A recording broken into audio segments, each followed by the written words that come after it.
യാത്ര ചെയ്യുന്ന സമയത്ത് ഛർദിൽ ഉണ്ടാവുന്ന ധാരാളം വ്യക്തികളുണ്ട്. അപ്പോൾ ഇതിൻ്റെ ഒരു പരിഹാര മാർഗ്ഗം പറഞ്ഞു തരട്ടെ. ഇതെന്തുകൊണ്ടാണ് ആദ്യം ഉണ്ടാകുന്നതെന്ന് പറയാം. അതായത് നമ്മൾ യാത്ര ചെയ്യുന്ന സമയത്ത് നമ്മൾ സാധാരണഗതിയിൽ നമ്മുടെ കണ്ണ് എവിടെയെങ്കിലും സ്റ്റേഷനറി ആയിട്ടുള്ള അല്ലെങ്കിൽ അനങ്ങാത്തൊരു സ്ഥലത്തായിരിക്കും നമ്മൾ നോക്കുന്നത്.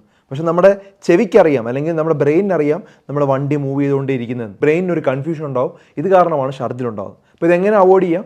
നമുക്ക് ഒന്നാമതായിട്ട് ഫ്രണ്ട് സീറ്റിൽ ഇരിക്കാൻ പറ്റുമെങ്കിൽ അതാണ് ഏറ്റവും നല്ലത്. പിന്നെ നമ്മുടെ കണ്ണ് എപ്പോഴും നോക്കേണ്ടത് സ്ട്രെയിറ്റ് ആയിരിക്കണം.